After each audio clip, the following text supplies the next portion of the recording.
Merci de prendre ce rendez-vous de l'actualité, mesdames et messieurs. Bonjour, voici les titres. Deuxième conférence internationale des ministres de la Santé, des technologies de l'information et de la communication. Les soins de qualité en Afrique sont en bonne place dans les échanges.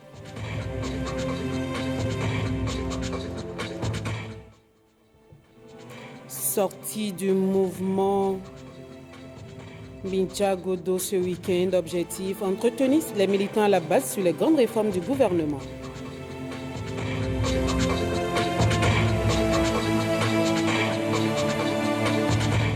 Et puis, première foire agricole et commerciale à Toribocito. Elle se tient en marge du Torifoué 2018. Le point dans un instant.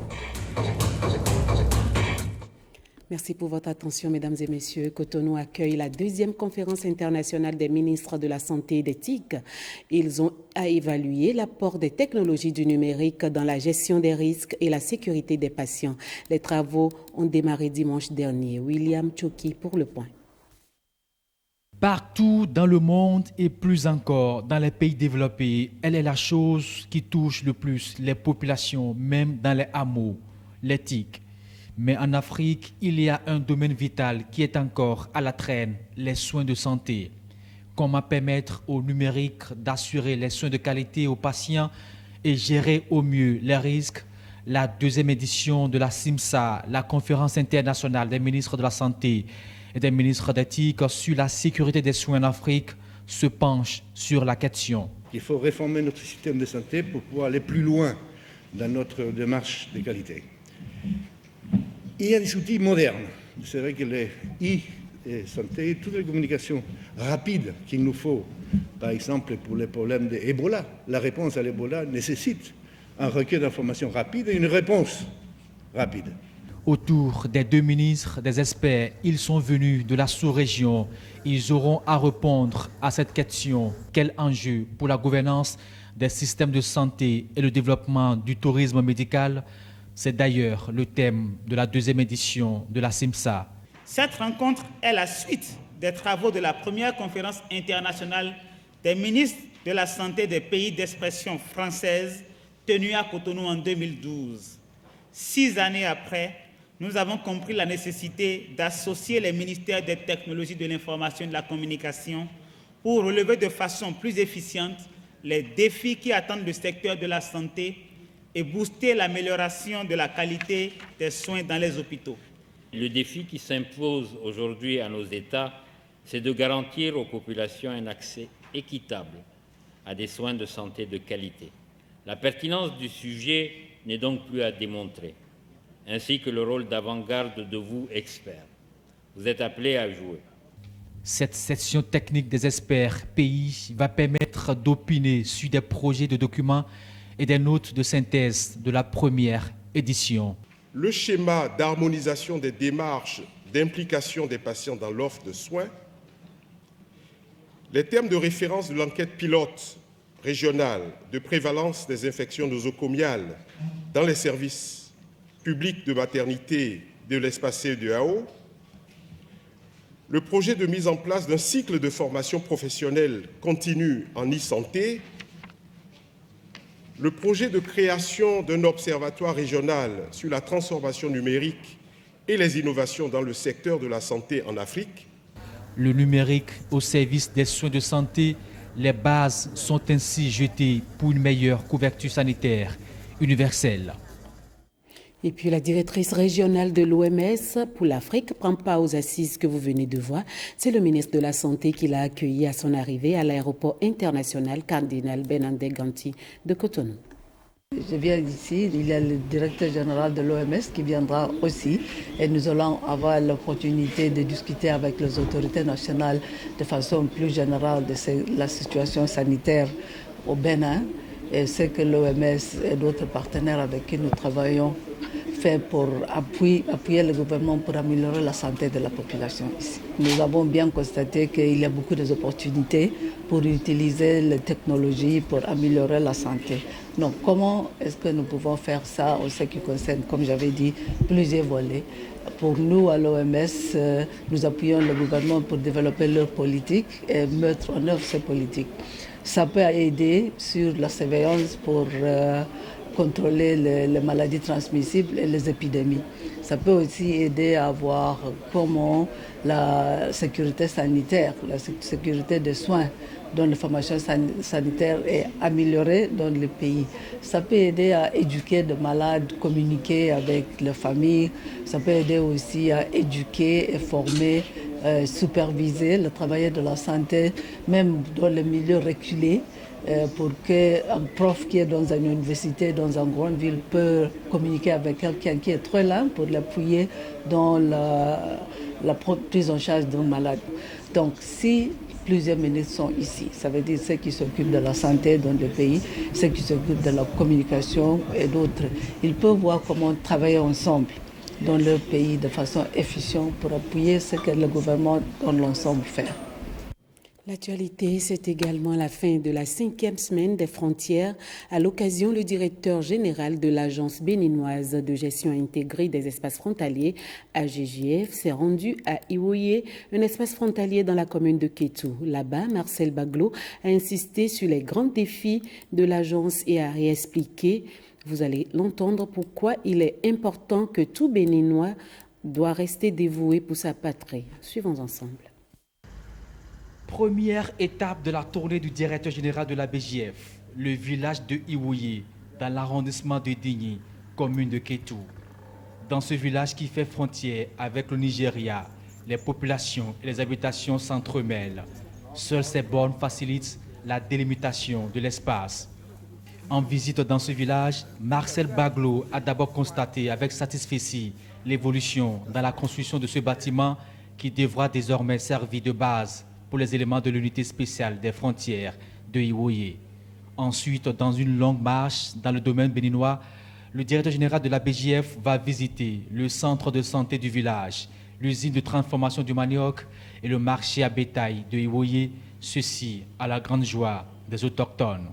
C'est une joie qui nous anime chaque jour, le fait que ça lui est arrivé dans le village. Et ce que je peux dire est qu'avant, on disait que l'État béninois a abandonné ses frontières. Mais aujourd'hui, maintenant, ce n'est plus le cas. Il y a beaucoup de choses. Nous avons notre école, nous avons le centre de santé. Vous avez constaté même au niveau du centre de santé, là, l'espace a été rédigé par le Nigeria. Aujourd'hui, maintenant, c'est le Bénin. Et l'infrastructure qu'elle a maintenant, c'est pour le Bénin. Nous sommes venus faire le suivi et pouvoir faire le point aux autorités en vue de prendre des dispositions pour la pérennisation de ces investissements.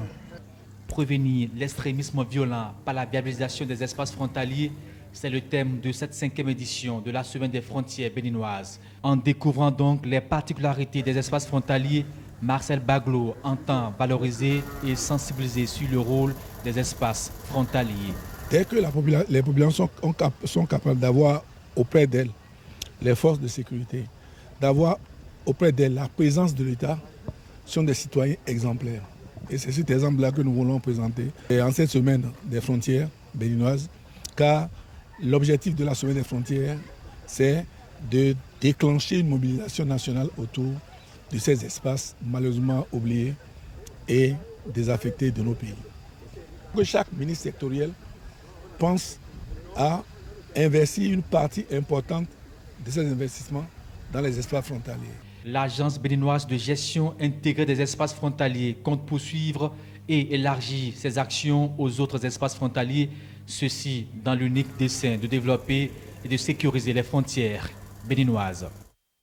Et dans le cadre de ces journées, de ces 5e journées nationales des frontières, il a été aussi question d'extrémisme violent dans les espaces frontaliers. C'est à un dialogue national que le ministère de l'Intérieur et la BJF ont invité experts haut gradés de la police républicaine, forces armées béninoises et membres du corps diplomatique accrédité au Bénin.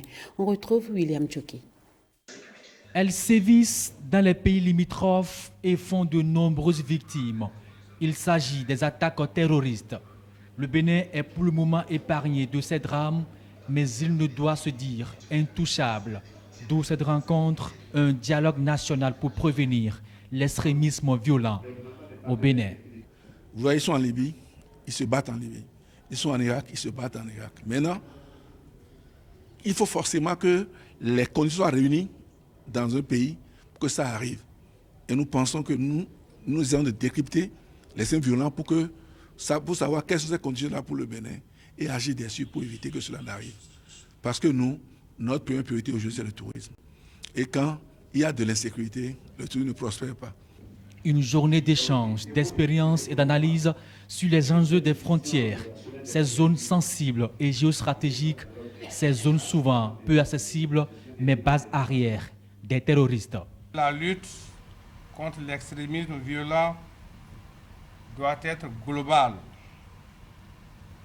que son éradication n'est possible que dans le cadre d'une synergie d'action et que le succès de celle-ci ouvre les portes d'un tourisme sécurisé et par ricochet le développement de notre pays, le Bénin. Domestiquer le concept d'extrémisme violent pour sa meilleure appropriation, l'Agence béninoise de gestion intégrée des espaces frontaliers propose aussi d'investir dans les zones frontalières, seul gage de protection de ces espaces. On parle politique à présent avec les militants du mouvement politique Minadia Godo qui ont procédé à une rencontre avec le père. L'objectif est d'entretenir les militants à la base sur les nombreuses réformes du chef de l'État et de son gouvernement. Enoch Mpati, Rodrigue Blondouma. Les militants et sympathisants du mouvement politique Minadia Godo ont répondu favorablement à l'appel de leur présidente Irène Béonzin. C'est une rencontre de vérité et d'échange sur les nombreuses actions de développement qu'entreprennent le président Patrice Talon et son gouvernement. Cette sortie, dans un premier temps, est faite pour montrer les différentes réformes dans lesquelles le président de la République essaie de s'investir, notamment les réformes sanitaires, les réformes au niveau de l'enseignement, les réformes au niveau des infrastructures, et puis le projet H, qui est un projet phare de couverture sociale. Du programme microcrédit aux plus pauvres nouvelle génération, du projet asphaltage, du RAVIP, recensement administratif à vocation d'identification de la population, en passant par l'Arche, assurance pour le renforcement du capital humain, tout est passé au peigne fin pour mettre tous les militants au même niveau d'information. Nous avons affaire à un président qui aime travailler dans le calme. Après l'asphaltage qui a commencé, le Bénin entier est en chantier. Nous venons de finir avec le RAVIP. Sans le RAVIP, il n'y a pas possibilité d'aller dans H. Talon ne fera pas les microcrédits comme ça se faisait. Il faut identifier qui a pris l'argent, dans quelles conditions la personne l'a pris et comment arriver surtout à rembourser. Parce qu'il s'agit de l'argent du contribuable béninois. Le dernier conseil des ministres vient de nous dire ce qu'ils s'en vont faire dans le supérieur. C'est inédit. C'est en réalité sauver l'étudiant béninois de la précarité. S'agissant du code pénal, récemment voté au Parlement sur l'essence de contrebande communément appelée Payo, ses responsables ont dénoncé les allégations qui circulent sur les réseaux sociaux et ils ont annoncé la bonne foi du chef de l'État à réorganiser ce secteur d'activité. Il n'a jamais dit qu'il va l'interdire, il n'a jamais dit qu'il va supprimer et il n'a jamais dit qu'il va enfermer les gens. Certes, le code pénal en parle, mais ce n'est pas comme ça qu'on veut faire les choses, non. C'est une réorganisation de ce système. En quoi faisant? En installant des citernes un peu partout pour que l'ensemble de ces vendeurs puissent se retrouver autour de ces citernes pour pouvoir faire le travail proprement dit. Président Talon, Edouard Sowawe, corruption, anaboy mettons. Asi ton vie non ton vie, ba jessin, corruption ton meon, et assassin doé. Nous eneleo e jekado to mina kise alodo bonano tawe ne okudo mina mono to gan mi ton ne okudo bon nous ba mi deleo e na blonu mi bo to na je to ganji. Le mouvement Minadia Godo est à sa 4e sortie politique. Ses membres sont ainsi déterminés à vulgariser et accompagner le chef de l'État et son gouvernement dans les actions de développement pour un Bénin révélé. Ce mercredi, l'on a célébré la journée internationale de sensibilisation à l'albinisme. C'est la 4e édition que célèbrent les albinos sous la férule de l'ONG Valeurs Albinos. Une fois de plus, ils ont partagé leur quotidien et appelé à plus d'humanisme. Jean-Claude James, Daniel Ada. Une marche pacifique de Kodiam pour rallier le ministère des Affaires sociales. Ces membres de la société manifestent ainsi une victoire face à toute forme de discrimination dont ils sont victimes à cause de leur handicap. Qui va donner du boulot à une personne malvoyante? Vous voyez ce genre de propos qui vous blessent. Il va falloir briser toutes les barrières complexes en vue d'aller de l'avant. Aujourd'hui, je suis fonctionnaire et dites-vous bien, ce n'est pas parce que je suis mieux que vous, mais juste parce que j'ai été déterminée.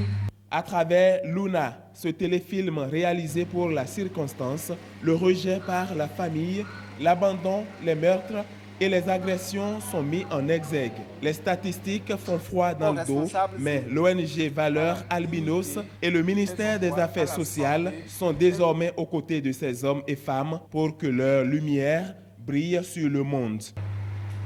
Les cas de la jeune fille Yvette Tayo, âgée de 22 ans, froidement abattue le 27 septembre 2011 à Togba, dans la commune d'Abomey-Calavi, et du jeune Alain âgé de 17 ans porté disparu depuis 2012.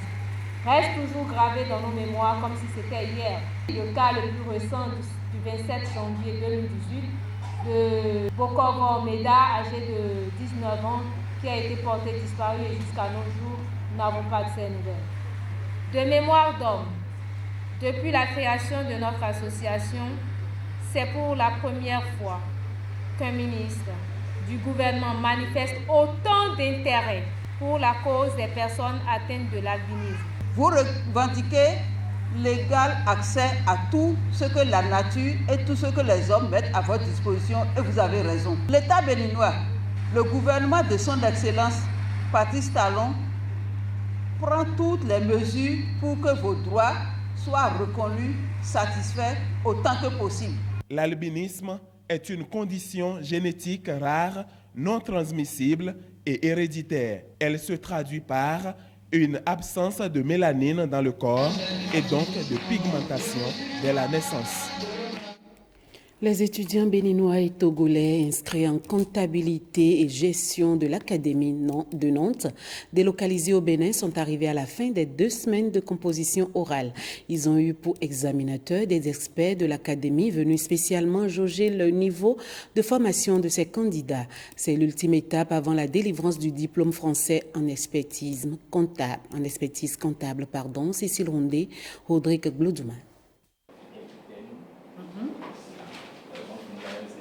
Un candidat face à son jury, la salle d'examen étant interdite d'accès à toute équipe de télévision. Il importe de retenir que derrière cette scène simulée se déroule l'évaluation de l'UE 13, 13e unité d'enseignement, une épreuve orale. Durant 1 heure, chaque candidat aura à présenter et à défendre devant un jury français son rapport de stage, résultat de 8 semaines de travaux de recherche dans le domaine de la comptabilité. Cette étape est la dernière avant l'obtention du DCG, diplôme de comptabilité et de gestion de l'Académie de Nantes en France, un cursus français délocalisé au Bénin depuis plus d'1 décennie.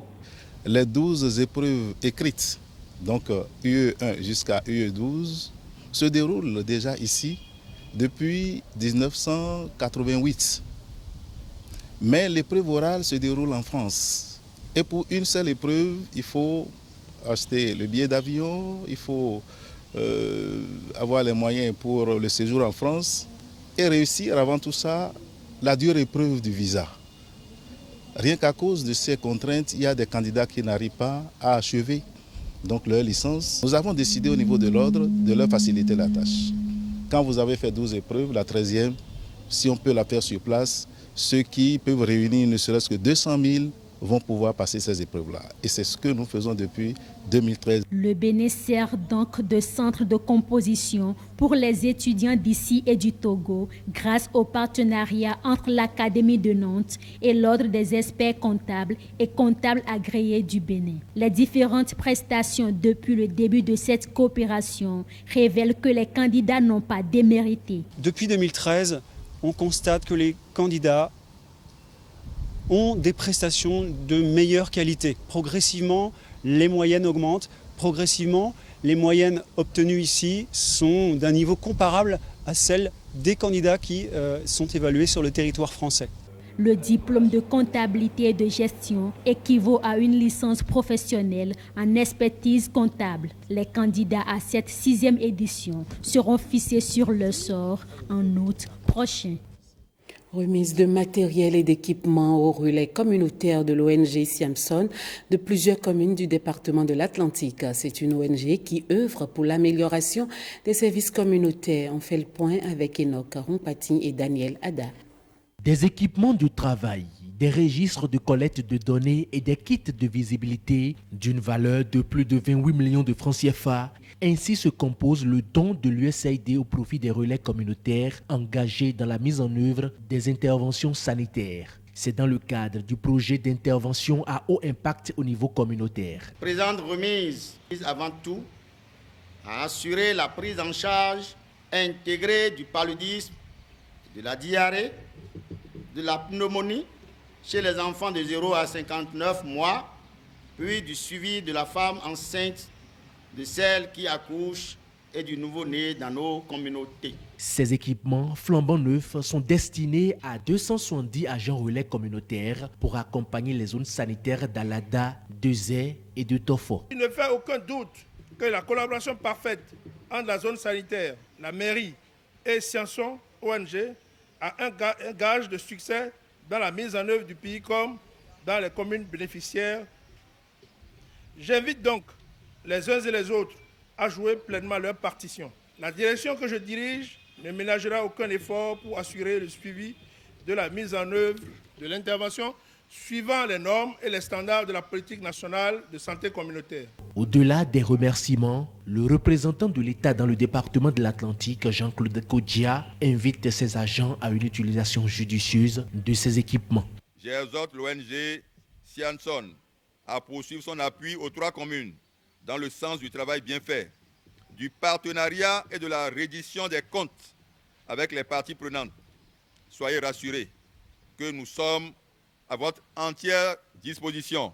C'est sur ces mots d'engagement et de disponibilité que je voudrais exhorter les relais communautaires à faire un bon usage de ces matériels et équipements mis à leur disposition. La remise de ces équipements témoigne une fois encore de la bonne coopération qui existe entre le Bénin à travers le ministère de la Santé et l'USAID.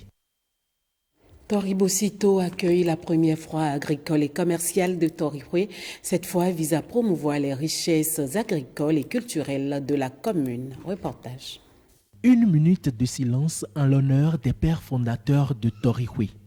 Pour une première dans l'histoire de cette fête de retrouvailles des filles et fils de Tori, une foire agricole, artisanale et culturelle pour mettre en valeur les richesses de cette partie du Bénin. L'initiative est soutenue par le PROCAD, Programme cadre d'appui à la diversification agricole, et la mairie de Toribosito. Suite à l'appel de l'association de développement de Tori, notre structure PROCAD n'a ménagé aucun effort pour l'accompagner aussi bien au plan technique que financier. Notre pays, le Bénin, a réellement besoin de développer d'autres chaînes de valeur. À travers la présente foire, nous allons révéler un pan de ce qu'est Tori à tout le Bénin, voire au monde entier. Tori est une terre hospitalière. Je voudrais vous inviter à vous sentir chez vous. Et je souhaite que la foire soit fructueuse pour chacun d'entre nous. En organisant cette foire agricole, les organisateurs poursuivent plusieurs objectifs. Promouvoir nos danses traditionnelles, promouvoir l'artisanat, faire de Toribosito une commune d'attraction pour les opérateurs économiques, remettre au goût du jour les mets et arts culinaires de notre terroir à forte valeur nutritive, mais aujourd'hui menacés de disparition. Les sites touristiques de la commune de Toribosito, potentialité au service du développement socio-économique. Ainsi s'intitule le thème de cette 60e édition. Un thème qui cadre parfaitement avec la vision du gouvernement béninois. Je me réjouis particulièrement de ce que cette fête soit placée sous le signe de la promotion de l'agriculture. Le président Talon il nous dit qu'il est le temps d'aller vers la prospérité. Et vous avez bien fait d'avoir choisi cet homme parce qu'il a mis en place un programme qui a la confiance de la communauté internationale. Il nous demande de l'aider à révéler le pays. Torihui, édition 2018, c'est aussi des conférences débats. Les manifestations officielles prennent fin le dimanche 24 juin 2018. Et c'est sur cette note de culture que ce journal se referme. Merci à vous tous qui nous suivez depuis Ouagadougou au Burkina Faso et partout ailleurs. Portez-vous bien. À demain.